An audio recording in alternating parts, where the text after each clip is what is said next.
Pause for a couple of ads, and after that we have to talk about the big political debating platform, and that is legislating for the X case. We'll do that after this.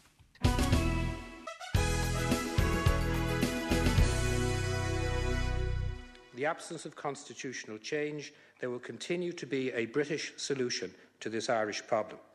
It's also, of course, the position that a pregnancy that poses serious risk to the health as opposed to the life of a woman, even where such health risk could result in permanent incapacity, does not provide a basis for effecting a termination in this state.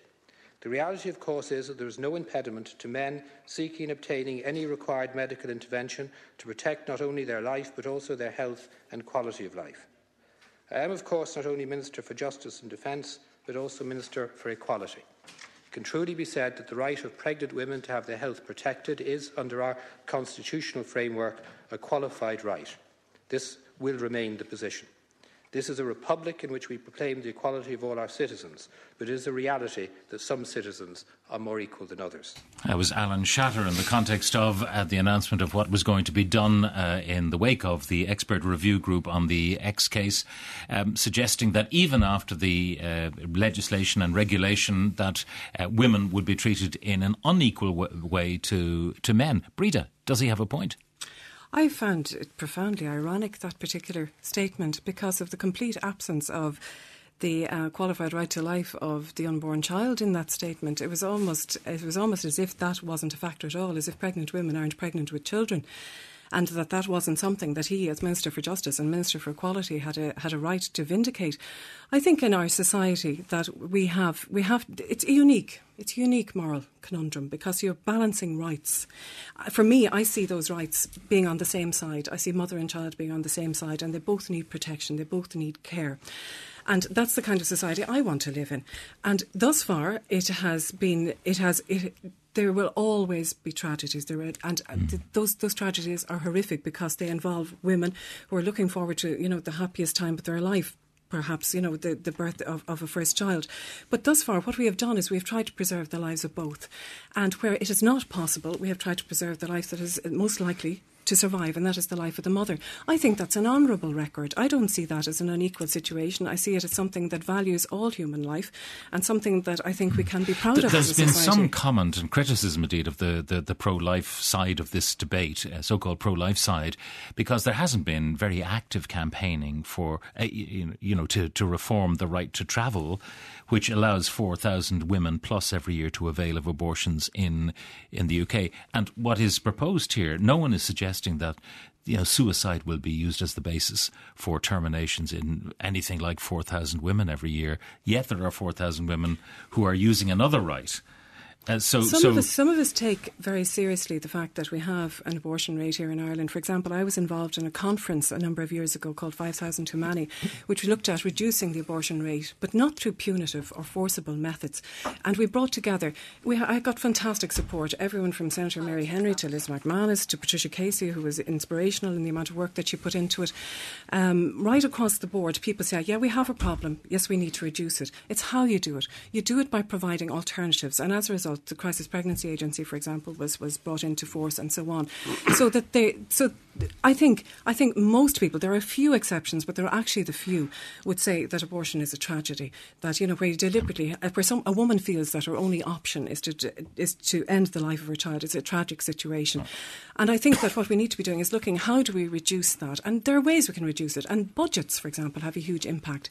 If women feel that they're not going to be able to provide for the child, it is much more difficult for them to actually continue with that. And those kind of things are what we need to be doing. And we passed this final point. We passed a referendum on the best interests of a child. I just can't see how it can be in the best interests of a child to be aborted because her unfortunate mother is suffering from suicidal tendencies. The difficulty is abortion and balancing the right to life of the unborn and the right to life of the mother is a moral conundrum. The difficulty is it is now a particular legal conundrum that has to be addressed by the government. The law of this land is, and we can't change the X case without a referendum. And I'm struck by the fact, I don't know whether Breda's calling for a referendum, but I'm struck by the fact that many of those arguing against the legislating for the suicide risk are not calling for a referendum but saying we should just set aside the law of the land. It's not just I think we will end up in a referendum. Well, then let's have that referendum and get that over with if that is the argument. But absent a referendum, we have to legalise for a circumstance that gives rise to a threat through suicide, because that is now that is the law of the land after the X case. It's also worth remembering a couple of things about the X case. The X case also found that the referendum amendment, as enacted 30 years ago, limited the right to travel and required a subsequent referendum to change it, and limited the right to information, and it required a subsequent referendum to change it. I think there's something in the point that Brian Hayes himself made a couple of weeks ago, which is there's a large middle ground on this issue. There's a large middle ground, and I think those on the pro-choice side, and Alan Shatter's view is a minority view, both in Fine Gael and elsewhere. Those on the pro-choice side have to realise, firstly, that the majority of the Irish electorate passionately believe that there's an unborn life in being, if not at the time of conception, then shortly thereafter. But I came across women recently who would be totally against suicide as a basis for determination, but totally in favour of rape and incest as basis for determination. But of course, so the that reality, shows the confusion. Yes, but the reality is, if you legalised for a suicide risk, then it's likely to be in cases, for example, like rape. But here's the other point I want to make. I think the pro-choice need to realise that there's a genuine concern, and the majority pro-life view in the country, that if you legislate for a suicide option, it will open the doors. Now, I think that concern can be addressed by writing the legislation in a certain way. It may involve a panel of doctors, including an obstetrician and a couple of psychologists, which is something along the lines that flows from the Ryan Report recommendations recently. Or it may involve a review of the legislation in 2 or 3 years' time. Because if Peter Boyle and others are saying, and I think they're correct, that this affects a few, he said a couple, of cases every year, then we know that after a couple of years of operation. What he said was, if you took the threat of suicide from the British figures and extrapolated it for here, it would be 4 per year. Yeah. However, Pat, they have already broader grounds. Can I make a point on that? That's what the middle ground is. In a second. I was trying to articulate that some weeks ago when I spoke in the Dáil on this issue, and I said I think the majority moderate community wants some settlement on this issue. And what is that? On the one hand, I believe the majority of Irish people do not want an abortion regime in this country. I believe that is the strong view of the Irish people. But equally, the Irish people want absolute legal certainty for women and their doctors about what is permissible in terms of terminations. And I believe they also want legislation on the X case as well. So how do you therefore marry those positions? I was very struck in this morning's Irish papers today, Pat, about the 30-year rule, when the advice given by the then Attorney General to Mr High, Patrick Connolly, and the advice given by Peter Sutherland to Dr Fitzgerald in 81-82 was virtually the same. That, you know, they had huge dilemmas, a legal dilemma, about the clamour that was there in the early 80s for a referendum. My personal view is it was a disaster, foisting this referendum on the Irish people. Can I come back to the point I wanted to make? The problem, can I just make the point? I met Gareth Fitzgerald 6 weeks before he passed away over lunch, and I asked him near the end, before our conversation, what was the thing he most regretted doing? And he said giving in to a referendum in the early 80s because it became entangled in party politics. And that was a man looking back. Can I come back on the point I wanted to make? What we need to do is to get, in my view, the government's view is we have got to get this middle ground right. We're going to take our time at this. And the notion that this is going to lead to an abortion regime in the country as a result of the legislation and the regulations is fanciful. I think you're right, Minister. I don't think it's going to open the floodgates. I think the vast majority of Irish people are opposed to abortion except in certain circumstances. I also don't buy into the idea that allowing for suicide as one of those conditions is going to somehow open the floodgates either. The notion that women are going to go in front of a panel of doctors and demand an abortion on the basis that they're going to commit suicide, it's far easier and far less shameful to slope off to England and go and have your abortion there in those circumstances. I do fear it's going to become very hysterical. I do fear it's going to become very emotive. I think the Taoiseach on this one is handling it extremely well. He's imposing the party whip. He's trying to take the emotion out of it. And Enda Kenny is at his best when he's doing the right thing. If you recall back when he spoke in relation to the Vatican and child sexual abuse, speech, yeah. You know, and because he is a practicing Catholic, in a sense, it gives more weight to his position in relation to this. So, you know, I think if we continue the way we're going and trying to keep all of that hysteria out of it, that's the way to achieve it. Well, I'd agree with Noreen 100%. As long as I can remember, from the time of being a kid, the first vote I remember is actually the abortion referendum going way back to the early 80s. I was about 7 or 8. But I do remember it even as a kid about how divisive it was. about people arguing outside churches, about, it was society pitted against itself. Now, my one hope and desire for this, and I think we can do it, Brian mentioned, you look back at the papers 30 years ago released today, is that we've a respectful and dignified debate, respecting people's views on either side of the equation here. And I think already, in the main, that, with some exceptions, unfortunately, that has happened. I think we have our public consultation. Sorry, Breda, the public consultation on this actually starts in the Shannon on the 8th of January. And I think that is an important thing to do. But, whatever happens on this, I'm of a firm belief that the Irish people do not want abortion on demand. They do not want an abortion regime. Minister, I'll come back to you in a second. This is just a political and technical point. You called for a free vote back in August. You're not going to get that. No. Is the government going to lose TDs over this? I think it'll very much depend on the legislation. And Noel is saying they'll lose a few for a while. I've attended all the Fine Gael Parliamentary Party meetings and discussions about this. Sorry, I take it back. I'm sorry. I take it back. I'm sorry. I've attended all the Fine Gael Parliamentary Party meetings about this, Pat, and I believe what the government has stated in terms of our objective here, following the publication of the expert group report, is where the great majority of Fine Gael TDs are on this issue. So I don't anticipate a huge number of defections on this question, but it will depend on the legislation. And I think Dara's right. We need a period of reflection. People need to be listened to. Dogma needs to be taken out of this debate. If people have genuine concerns, they have got to be taken on board. OK, Breda. It might surprise people around the table, but my primary concern isn't the floodgates argument, because that's down the line if it's going to happen at all. My primary concern is, supposing you did have 4 abortions in Ireland on the grounds of suicide, is that you would have legislated for something that is fundamentally unjust and wrong, and that you would also have made a statement about suicide. You would have said that suicide is, in a sense, a normal response to a crisis pregnancy. Now, I teach teenagers. They're already in a situation where suicide it's terrifying, where it's virtually part of a menu of options. That's my big fear. What you're saying is that abortion is somehow a treatment for suicide, will help somebody that's suicidal. And I think but why are we legislating for it if that's the case? Because it's rare, but it's right. Why would you legislate for something that's unjust and wrong? Because a referendum was passed that said, as interpreted by the Supreme Court, that a referendum was passed that said... No, we could go for another referendum. Well, then go for another referendum. Yes, I would. At least we've clarified. Let me make this point.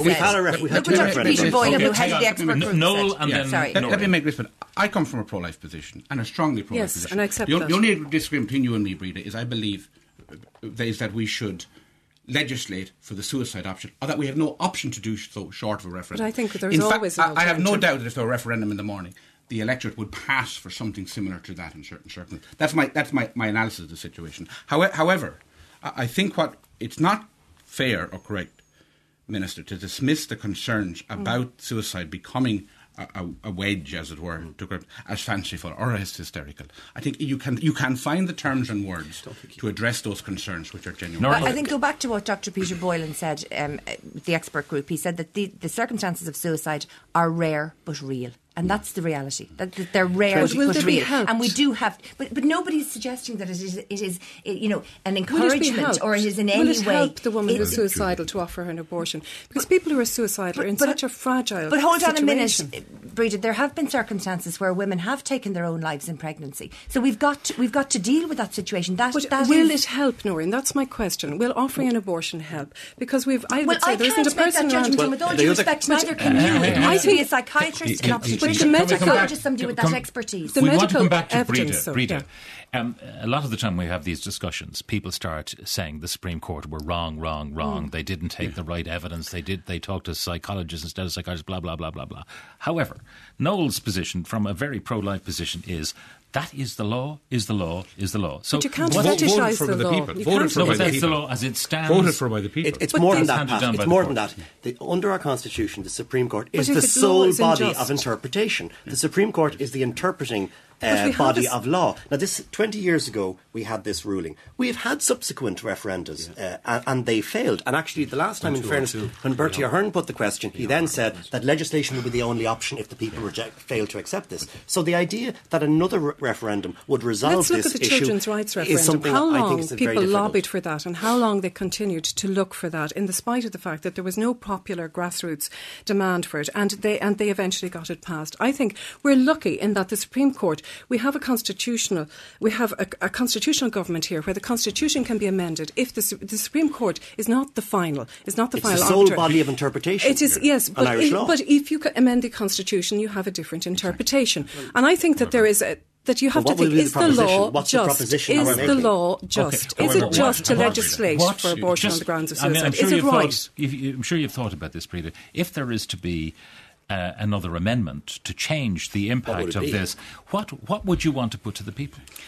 What I think you would have to do is present a very narrow one, where you would enshrine what is currently best medical practice, where, in other words, where the Constitution can't be filled with loads of sub-paragraphs. You'd have to put a very clear-cut amendment to the Constitution, which would say what? Which would remove... please, everybody's going to jump on me when I say this. So can I finish the sentence? If you could have...